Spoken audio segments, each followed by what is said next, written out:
भारत एक प्रायद्वीपीय देश है जो 3 ओर से जल से घिरी हुई है। भारत की स्थिति हिंद महासागर में केंद्रीय है और यह एकमात्र ऐसा देश है जिसके नाम पर किसी महासागर का नाम पड़ा है। हिंद महासागर भारत के लिए आर्थिक, व्यापारिक, भू राजनीतिक तथा भू सामरिक दृष्टि से काफी महत्व रखता है। पर महासागर में किसी देश के अधिकार की बात करें तो यह अलग अलग देशों में अलग अलग है। आइए जानते हैं भारत का अधिकार क्षेत्र समुद्र में किस प्रकार से मिला हुआ है। अंतर्राष्ट्रीय समुद्री संगठन की व्यवस्था के अनुसार भारत की जलीय सीमा को 3 भागों में बांटा गया है, जो कुछ इस प्रकार से हैं। क्योंकि भारत की तट रेखा टेढ़ी मेढ़ी है, इसलिए जिस रेखा से इस टेढ़े मेढ़े तट को मिलाया जाता है उसे आधार रेखा कहते हैं। यह एक काल्पनिक रेखा है और इस स्थलीय भाग और आधार रेखा के बीच में जो जल स्थित है उस सागरीय जल को आंतरिक जल कहा जाता है। भारत के अधिकार क्षेत्र में सबसे पहला क्षेत्र है प्रादेशिक जल सीमा, जिसे क्षेत्रीय सागर भी कहा जाता है।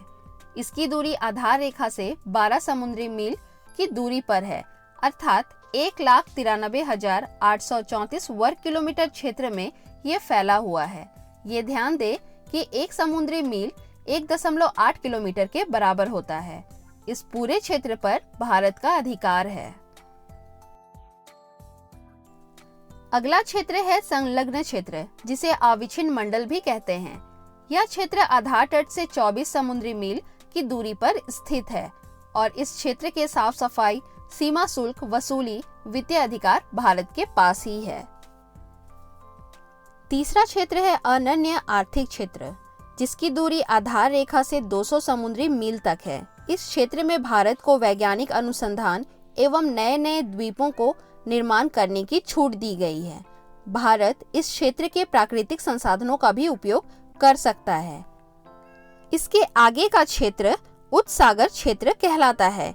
ये सागर का ऐसा क्षेत्र होता है जिसमें सभी राष्ट्रों को समान अधिकार दिए गए हैं।